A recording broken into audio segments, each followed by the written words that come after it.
Hello story lovers, welcome back to my channel madly in love part 123. ఇప్పుడు నేనేమన్నానని ఇంత కోపంగా చూస్తున్నారు అనుకుంటూ అతని కళ్ళల్లో భావాలు వెతకడానికి ప్రయత్నించింది.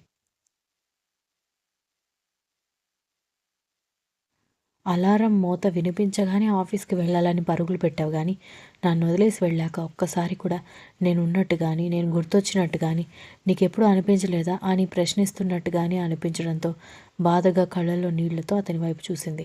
అతను కోపాన్ని కళ్ళల్లోని చూపిస్తూ త్వరగా రెడీ అయ్యిరా, నీతో ఈ రోజు నుంచి చాలా పనులు చేయించాలి అని చెప్పడంతో మీరు బయట వెయిట్ చేయండి నేను వస్తాను అనగానే అనవసరంగా నా సహనానికి పరీక్ష పెట్టకు అనగానే మారు మాట్లాడకుండా బ్యాగ్లో నుంచి టవల్ తీసుకుని బాత్రూంలోకి వెళ్ళిపోయింది.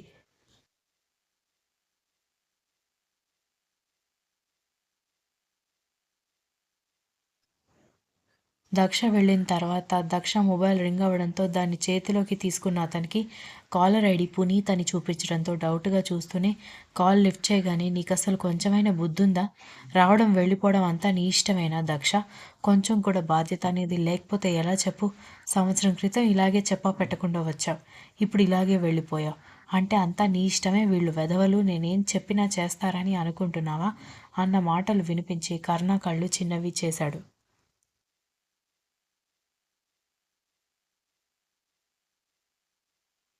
అది ఆల్రెడీ నాకు చెప్పే వెళ్ళింది. ఇప్పుడు నీకు చెప్పింది దానికి ఫోన్ చేసి తిట్టమని కాదు అని ఎవరో లేడీ గొంతు వినిపించి ఫోన్ కట్ అయిపోవడంతో మొబైల్ పక్కన పడేసి ఆ ఫోన్ కాల్ గురించి ఆ అబ్బాయి గురించి ఆలోచించడం మొదలుపెట్టాడు శాడిస్ట్ బాబు.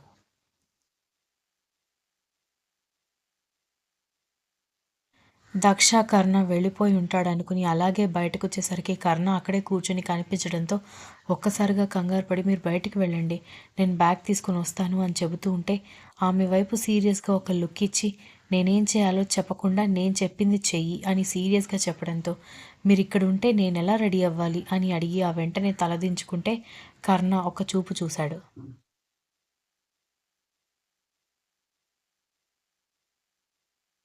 ఒకప్పుడు అతని సమక్షంలో నవ్వుతూ తుళ్ళుతూ చాలా ఫ్రీగా ఉండేది. ఇప్పుడు కొత్తగా మాట్లాడుతుంటే కర్ణ కోపం తెచ్చుకుంటున్నాడని అర్థం కావడంతో ఏం చేయాలో తెలియక ఆమె వేరే గదిలోకి వెళ్ళబోతుంటే స్టాప్ అని అరవడంతో ఉలిక్కిపడి అతని వైపు చూస్తుంటే నాకు ఎక్కువ టైం లేదు, త్వరగా రెడీ అవ్వు అని చెప్పి మొబైల్ చూస్తూ కూర్చోవడంతో దక్ష జడ వేసుకుంది.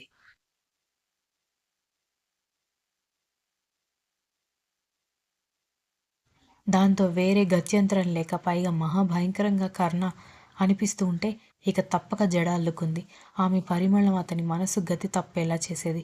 ఆమె ప్రతి యాక్షన్ అతనికి ఎంతో నచ్చేది. ఎంతో ఆరాధనగా చూసే అతను విసుగ్గా చూస్తూ ఉండిపోయాడు.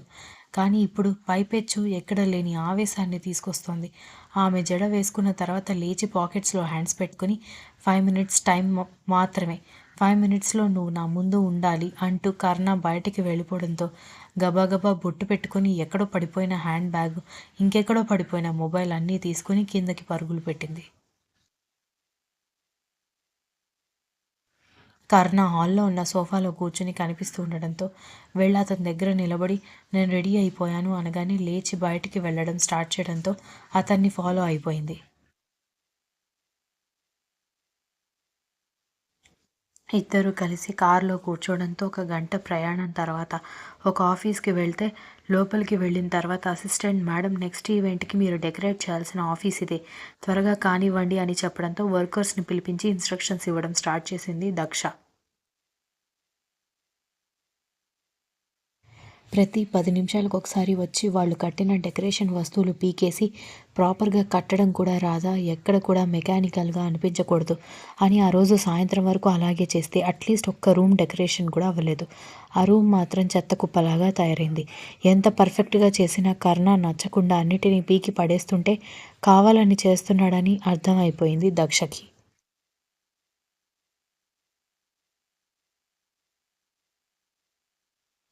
ఆ రోజు 7 గంటల వరకు ఉన్న డెకరేషన్ కుదరకపోతే ఈరోజు వెళ్ళిపోండి మేడం, రేపు ఇదే పొరపాటు జరిగితే మాత్రం ఎండలో ఒక రోజంతా మీరు మీ వర్కర్స్ నిలబడాలని సార్ అల్టిమేటం ఇచ్చి వెళ్లారని అసిస్టెంట్ వెళ్ళిపోయాడు.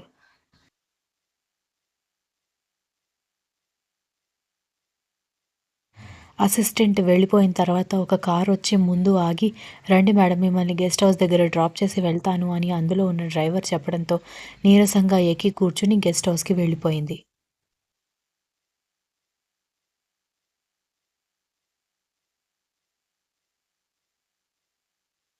ఆ రోజు వాలీబాల్ కమిటీ నుంచి ప్లేయర్స్ అందరికీ ఏదో మీటింగ్ ఉండడంతో ఆ మీటింగ్‌కి వెళ్ళిన మురళి తన గర్ల్‌ఫ్రెండ్ కాల్ అస్సలు రిసీవ్ చేసుకోలేదు. దాంతో బయటికి వచ్చిన వెంటనే మిస్డ్ కాల్స్ చెక్ చేసుకొని కాల్ చేసిన వెంటనే దండకం అందుకుంది. "ఎందుకు మురళి అంత నిర్లక్ష్యంగా ప్రవర్తిస్తున్నావు?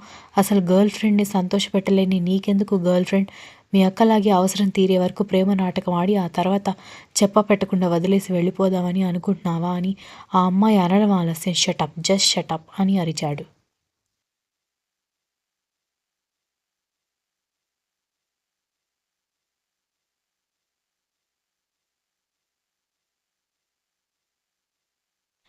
ఇంతకుముందు ఎప్పుడూ మురళి అంత కోపంగా అరవడం వినని ఆ అమ్మాయి షాకయితే, "అసలు నువ్వేమనుకుంటున్నావు? ఇప్పటికీ నా ముందు చాలా సార్లు మా అక్కని నిందిస్తూ నువ్వు మాట్లాడిన గర్ల్ ఫ్రెండ్‌వి కదా! నేను పట్టించుకోవట్లేదన్న కడుపు మంటతో అలా మాట్లాడుతున్నావులే. చిన్నతనం అని ఊరుకుంటుంటే రోజు రోజుకి మాటలు ఎక్కువవుతున్నాయి. స్నేహ తిట్టినప్పుడు నాకు అర్థం కాలేదు కానీ నీకు నోటి దురుసు చాలా ఉంది.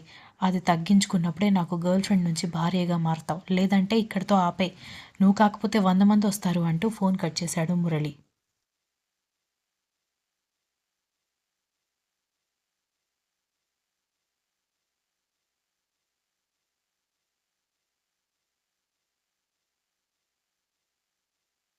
ఆ రోజు నైట్ దక్ష భోజనం చేస్తుంటే కర్ణ అసిస్టెంట్ ఫోన్ చేయడంతో భయంగా కాల్ రిసీవ్ చేసుకుంటే, "మేడం, రేపు మీ ఈవెంట్ ప్లానింగ్ వాళ్ళు ఫుడ్ ఎలా ప్రిపేర్ చేస్తారో చూడాలని అనుకుంటున్నాడు సార్. జాగ్రత్తగా డీల్ చేయండి.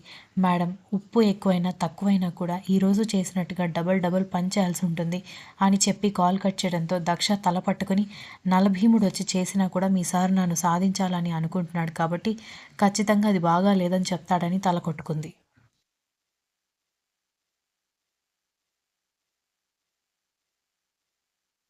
కర్ణ ప్రేమిస్తే ఎంత పిచ్చిగా ప్రేమిస్తాడో, ద్వేషిస్తే అంతే దారుణంగా ఉంటుందని దక్షకి ప్రాక్టికల్‌గా నింగిలోని చుక్కలన్నిటినీ చూపిస్తూ మరీ అర్థమయ్యేలా చేస్తున్నాడు.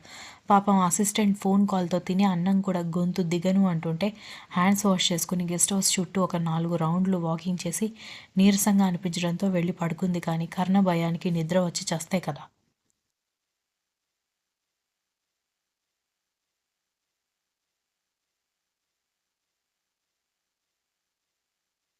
ఎందుకు కన్నా ఇంత ద్వేషం? నీ బంగారం నీకు చెప్పకుండా నిన్ను వదిలేసి వెళ్ళిపోయింది అంటే ఏదో పెద్ద కారణమే ఉంటుందని ఎందుకు ఆలోచించట్లేదు నువ్వు? ఒకవేళ ఆలోచించినా నీకు నీ వేదన అంత తీవ్రంగా వేధిస్తోందా అని బాధగా అనుకుంది. అలా అనుకోగానే గుండె దగ్గర కలుక్కుమని అనిపించడంతో అనుకోకుండా అతని పేరుని పచ్చబొట్టుగా వేసుకున్న చోటుని తడుముకొని, "ఓహో! నీ వేదన చాలా ఎక్కువగా ఉందని ఈ రకంగా చెబుతున్నావా?" అనుకుంటూ భారంగా కళ్ళు మూసుకుంది.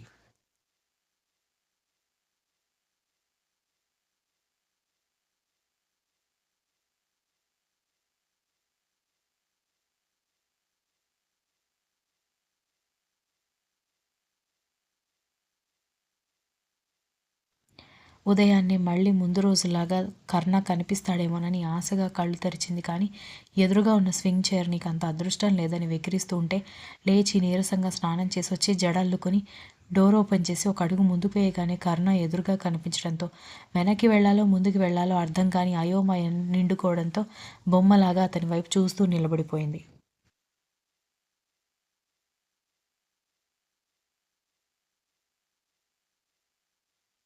చాలా రోజులకి కర్ణ కళ్ళల్లోకి చూసే అవకాశం వచ్చేసరికి దక్ష అతని వైపు అలాగే చూస్తూ ఉంటే అతను కూడా కాసేపు లోకాన్ని మైమర్చిపోయినా ఆ వెంటనే కోపంగా, "ఎంతసేపు వెయిట్ చేయాలి?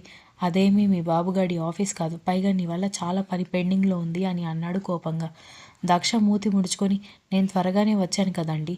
ఏమంత లేట్ కాలేదు కదా. రెడీ అయ్యి బయలుదేరిపోతూనే ఉన్నాను" అనగానే కోపంగా చూస్తూ, "ఫాలో మీ" అంటూ కిందకి నడిచాడు.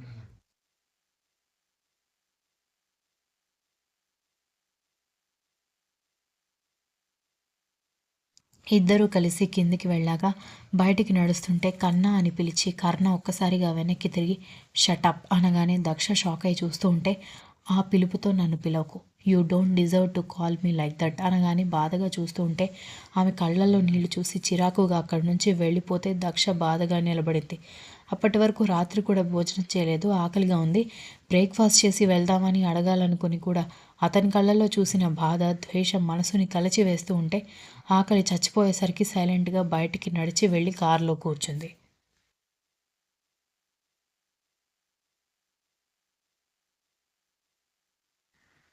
ఆఫీస్‌కి వెళ్ళాక కర్ణ ఆమెని పట్టించుకోకుండా తన ఛాంబర్‌కి వెళ్ళిపోతే అయోమయంగా చూస్తున్న దక్ష దగ్గరికి అసిస్టెంట్ వచ్చి మేడం మీరు ప్రిపేర్ చేయాల్సిన ఫుడ్ మెనూ ఇదే అని జాలీగా చూసి వెళ్ళిపోతుంటే అతన్ని అయోమయంగా చూసి ఆ లిస్ట్ చదివిన దక్ష కళ్ళు తేలేసి ఏంటి అని అరిచింది.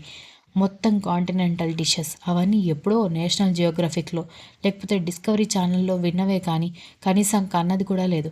అలాంటివి వండమని చెప్పి పోయేసరికి ఏం చేయాలో అర్థం కాక అయోమయంగా ఉంటే పదండి మేడం వంట స్టార్ట్ చేద్దామని తన కింద వర్క్ చేసే వర్కర్స్ రాగానే అందులో ఒకడి తల మీద పీకి ఏంట్రా స్టార్ట్ చేసేది, నీకు కాంటినెంటల్ డిషెస్ వచ్చా, టమాటా పప్పు టమాటా పచ్చడి బ్యాచ్ మనం, ఒకసారి ఇందులో ఉన్న మెనూ చూడు అని చూపించడంతో వాళ్ళు కూడా షాక్ అయ్యి ఏంటి మేడం ఈ డిషెస్ ప్రిపేర్ చేయమంటున్నారు, అడిగితే తిడతారని భయంగా ఉంది కానీ సార్ మిమ్మల్ని మాత్రమే టార్గెట్ చేసి మిమ్మల్ని మాత్రమే కాంట్రాక్ట్లో ఇరికించి ఇప్పుడు ఇలా చేయడానికి రీజన్ ఏంటో చెప్తారా అని అడిగారు వాళ్ళు.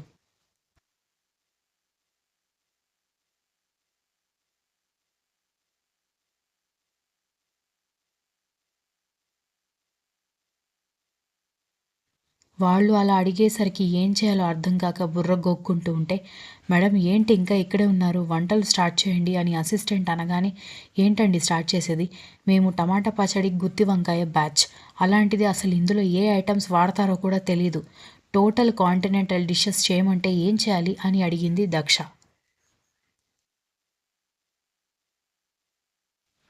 మేడం, సార్ ఏం చెప్పారో అదే మీకు చెప్పాను. మీరేమైనా మాట్లాడేది ఉంటే మీరు సార్‌తోనే మాట్లాడాలి. లేదంటే చేసి తీరాలి. ఇంకొక హాఫ్ ఎన్ అవర్ మాత్రమే టైం. ఈలోపు మీరు మాట్లాడుకోకపోతే ఆ తర్వాత ఎట్టి పరిస్థితుల్లో మీరు వచ్చినా రాకపోయినా వంట చేయాలి. అది నచ్చకపోతే ఎలా ఉంటుందో మీకు తెలుసు కదా! ఒకవేళ ఈ కాంట్రాక్ట్ పూర్తయ్యే 1 ఇయర్‌లో మీరొక్క పని కూడా ప్రాపర్‌గా చేయకపోతే ఆ 100,00,00,000 మీరే కట్టాల్సి ఉంటుంది అని అసిస్టెంట్ చెప్పడంతో దక్ష వెంటనే కర్ణ ఛాంబర్ వైపు స్పీడ్‌గా నడిచింది. ఛాంబర్‌లో కర్ణ లేకపోవడంతో పర్సనల్ రూమ్ డోర్ కనిపించేసరికి అందులో ఉన్నాడేమోనని డోర్ ఓపెన్ చేసి లోపలికి వెళ్ళేసరికి ఆమె చేతిలో ఉన్న కాంటినెంటల్ డిషెస్ మెనూ నేల జారిపోతే అందులో కుప్పలు తెప్పలుగా ఉన్న తన ఫోటో ఫ్రేమ్స్ చూసి ఒక్కసారిగా షాక్ అయ్యి కాళ్లలో బలం పోవడంతో గోడకి ఆనుకొని కింద కూర్చుండిపోయింది.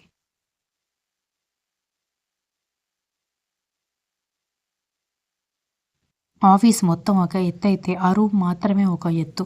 చెత్త నిండిపోయి దుమ్ముతో ఫోటోస్ అన్నీ గోడకి అలంకరించి దారుణంగా ఉండడంతో బాధగా చూస్తూ ఉంటేనే దూరం పెంచేసిన ఆమెకి లోపలికి వచ్చిన కర్ణ కనిపిస్తే ఆమెని చూసిన కర్ణ కోపంగా చూస్తూ ఆమె చేయి పట్టుకుని ఇక్కడికెందుకొచ్చావే అంటూ బయటికి పంపించబోతూ ఉంటే అతనికి ఆ అవకాశం ఇవ్వకుండా గట్టిగా అతన్ని హత్తుకుంది.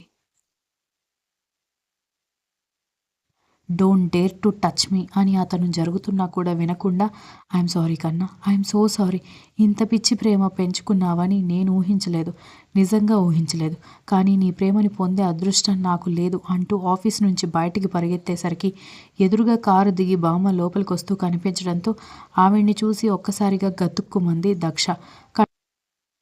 Continuous. If you like this story please like, share, comment and don't forget to subscribe.